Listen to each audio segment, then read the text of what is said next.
thanking everyone for checking out this first episode of the Sideman Song Swap podcast. And if you don't know what the Sideman Song Swap is, it's a concert series I started where I bring different guests in that do the same thing I do. A sideman is pretty much somebody who makes their living backing up another artist, or is like a support role in a band. But a lot of us also write and sing our own songs. So put this song swap series together. And this podcast just gives you a chance to kind of hear from and get to know the guests I'm bringing a little before the show. So coming up, the next Sideman Song Swap, Tuesday, February 2nd at the Freiheit Country Store. And my guest for this one is Mr. Johnny Chops, who's right here. Thank you for being with us today. Hello, Now, world. A lot of y'all might know Johnny as a bass player from Randy Ryder's band. He's also put out a bunch of his own music. He's got his own project called Johnny Chops and the Razors. So if you would, tell us a little bit about where your musical journey began and how you got here. Sure, man. Thanks for having me. Of course. I started out, always had music in the house. My dad is a choir teacher. He's retired now, sort of. So there's always music happening around when I was a kid. And then it was really only a matter of time before I got my hands on a guitar in high school at some point. Learned how to play, but I was never like great at guitar. I can get by. So I ended up playing bass a little bit. I kind of learned that. And I was in a really bad punk rock band in high school. I think a lot of us were. Yeah, we were terrible. I didn't know how to play. I just kind of picked it up, and but I have a pretty good ear. I can pick stuff up that way, just I think from growing up with it. It's probably genetic. Yeah. And play a little bit, and then when I got to college, I kind of noticed that like most of the musicians that were getting work were so much better than me, like, on guitar. I was like, I'm never gonna be able to. I'm not that good. So I said, but I bet I can get by playing bass. So a guy I knew had this honky tonk band, like old school. They played like Buck Owens and old Merle Haggard stuff. It was real throwback country. He was like, I need a bass player, and I was like, I play bass. And honestly, I hadn't played in a couple years, but I was like, oh yeah, man, I can totally do that. And I had never really played country music before. I didn't know anything about it. I just figured it's probably like a 1-5 bass line, and it's like that and a walking bass line, and you're pretty much good to go. So I started playing with those guys and started gigging on weekends when I could, and eventually I kind of got lucky and hooked up with Randy. I answered an ad on the wall at a bar in San Marcos at the Triple Crown. Nice. Alternative country band looking for bass player. And called them up, and they said, well, come try out, or come get some CDs, learn the music, and then we'll have a tryout, a week later or whatever it was. And I showed up and I nailed the tryout, and they offered me the gig, and I've been with them ever since. That was 2002, I guess. Man, that's crazy. Something I feel like that. so many things like that in this business don't last that long. That's an awesome relationship to have with those guys. Yeah, it's really cool. I'm really thankful for it. I mean, it's opened so many doors for me. It's really been a really great thing for me to be part of. I'm real thankful for it. Definitely. So did you go to Texas State? I did. Or for a little bit. Very cool. Yeah, I was there, I guess, in the late 90s, like from 97. Well, I lived in San Marcos. I went to school for like 2 years, and I lived in San Marcos for about 7. So I was in San Marcos until the mid, I guess, 05 or 06. Gotcha. That's funny. That's about the time I got to San Marcos was 05, I believe. Right on. Yeah. We must have just missed each other. Yeah.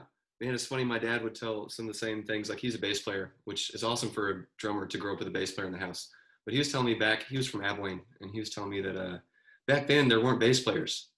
It's just the worst guitar player. You're now the bass player. Oh, that's totally me. We all grew up wanting to play guitar, but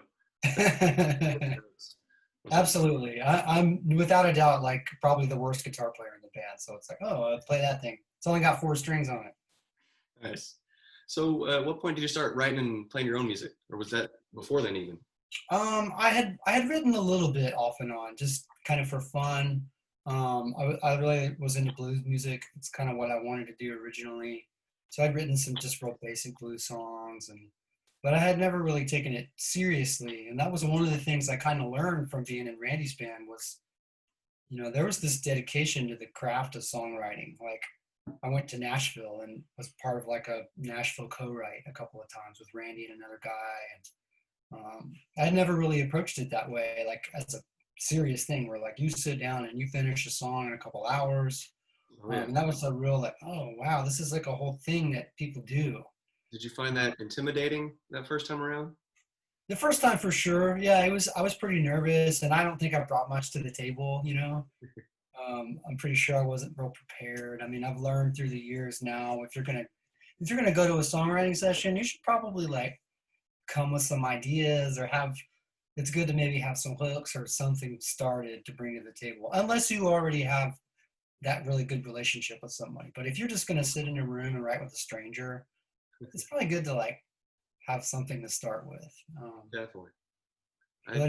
Yeah, I did that and said, oh, okay, this could be, and it had always been something I sort of wanted to do. I wrote songs. We cut a couple of mine that I wrote on some Randy records, which is super awesome and really, really thankful to have that too. We still play a couple of them live here and there.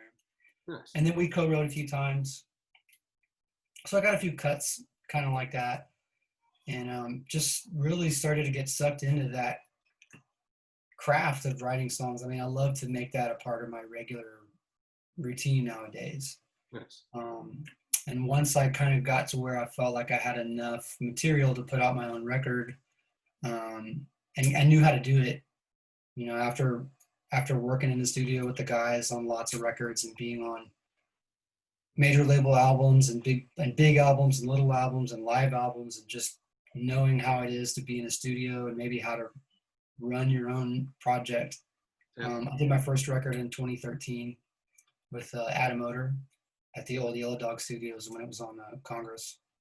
I'm sure that was. And that was so fun, man. It was like that record. It's called Sticks and Stones, and it's stylistically, it's all over the map. It's basically like here's the music that I like to listen to, and then me writing that music, I guess.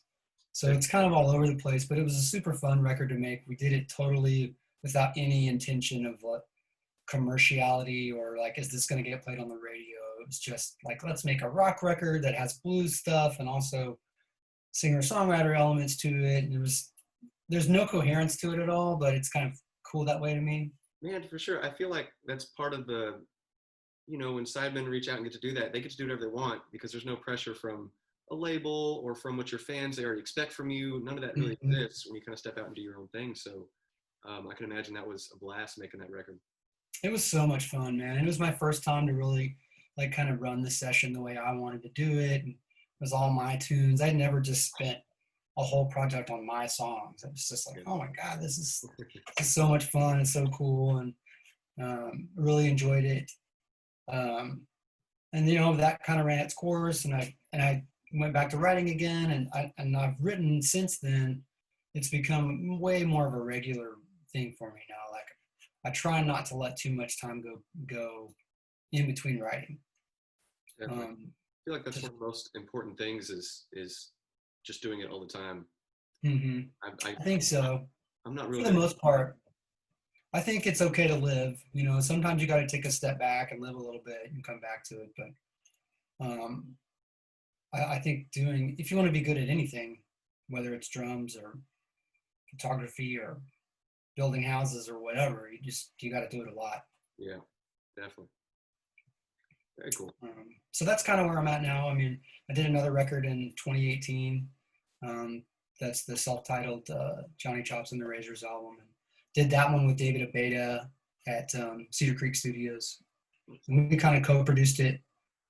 He engineered most of it. Well, he engineered all of it with some help from a couple of the guys at Cedar Creek. And then we came up together with the arrangements, and I hired the band out, and that was I think it's a better effort in my opinion. Like I think as an album, it has a little bit more of a coherent feel to it. It's still a little bit wide, but that's what I like. I think the best times, generally the best ones are, some bands are great at doing one thing and Mm, doing that great, which is good. But I always enjoy when there's a little bit of flavors coming in and out and different things here and there. Get a little, yeah, for sure. I think we're all, for the most part, you're a product of what you listen to and what your influences are. At least I am. I think I wear them on my sleeve pretty obviously. I hate that comes up in songwriting where every once in a while I write a melody and write this whole song and be in love with it and be like, that sounds exactly like that song melody wise. I'm like, Oh, oh, I hate that. that was floating around in my head. I've been listening to that for a few months and I didn't even realize. Yeah. If the song's already done and someone says that, I'm like, dude, what could you just not said that? Like, Right. just let it be. It's too Um, late now. it's my life not knowing that. Thank you. Right. Definitely. So we were talking recently in your last single that you put out, I thought was super cool. You had kind of an extra deal going along with there, benefiting an Austin nonprofit. Oh yeah. So after the pandemic kind of shut everything down, um, I was just writing. Like, okay, I guess I'm just gonna hang out and write. And normally, on a Saturday afternoon, we'd be on the road somewhere. So we were just hanging out at home. It was raining. We're sitting on the back porch, and I was just playing a little riff. And he said, what are we? We're not doing anything. It's just me and my wife hanging out. Why don't we write this song? She was like, okay, cool. And she's not a musician, but I run everything by her. Was that the first Just good time? taste. What's that? Was that the first time y'all kind of collaborated on a song? Yeah, yeah. I mean, she'll throw out ideas sometimes if I'm writing something. She's definitely given me lots of starting points. Like, Nice. why don't you write a song about this? Or you were talking about this the other day. Why don't you write that? She's kind of a silent partner in a lot of tunes I've written. Nice. I actually like said, come sit down. Let's help me flesh out the lyrics. Like, give me some feedback. And it was kind of cool to have someone who isn't coming from a music standpoint to write with, because it was kind of like this is how someone who's not a musician would hear the song. Good. I know exactly what you mean. One night, this is years ago, but I was up super late writing a song, and my wife used to work super late. She came in one night, and I'm just kind of going about what I'm doing, and she said something kind of like, "Why are you saying it like that?" I was like, "What?" It's like, "Well, if you said it like this, it'd make more sense." I'm like, "Okay, I could hear that. Where do we go from there?" And before you knew it, we kind of finished this song together, and she had no idea she was a songwriter or had anything into it. And I think a lot of relationships, wives do the same thing, like you're saying, kind of a silent partnership, whether you mean to or not. And one reason that's come up lately with me is I write a song with a buddy of mine, and when you're deep in it, what's going on in the storyline. You might not make it as clear in the actual lyric. So a lot of times Mm-hmm. I'll take it to her and be like, what does it sound like we're saying here?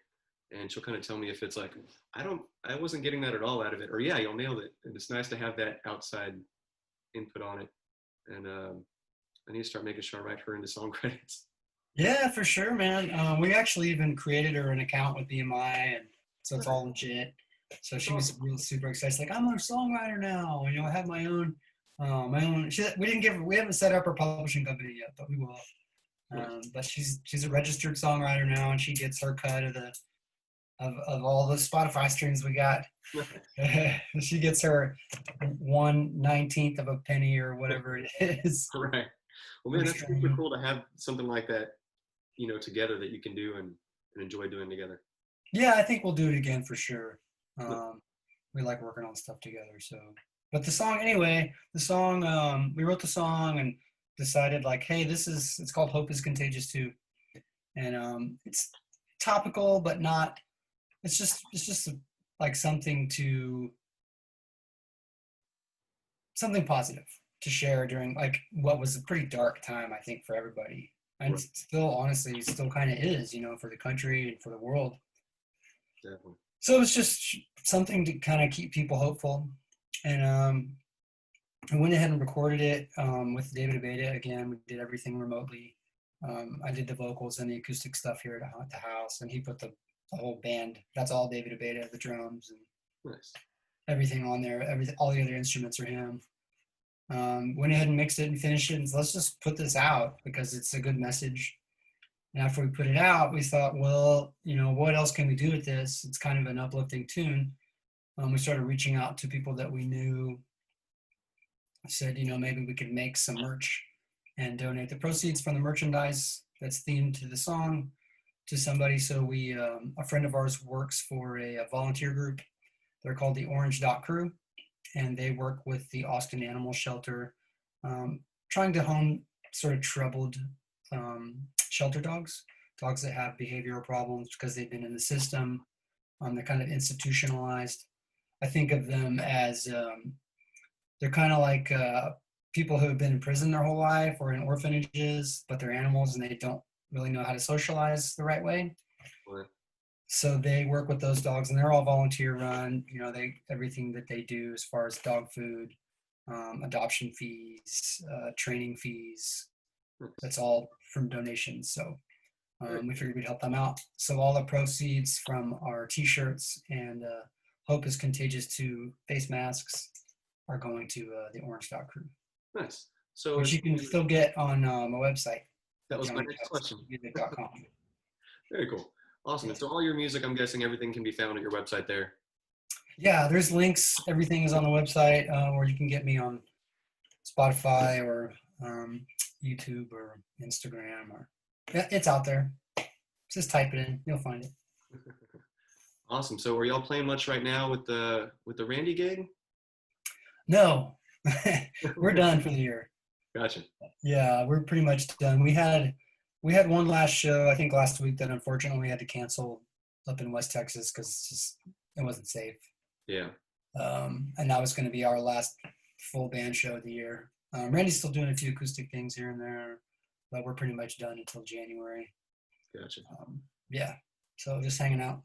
Unfortunately, probably for the best. I know there's a lot of crazy stuff out there, and I think we probably played a few of the same shows back there where a few of the bigger venues were kind of like Floors and Nutty Brown were kind of doing the spaced out thing. And I mean, we were all happy to be working, but I think we can all admit those shows were a little odd compared to usual. Yeah, I think they're doing their best, to try to find that middle ground. Yeah.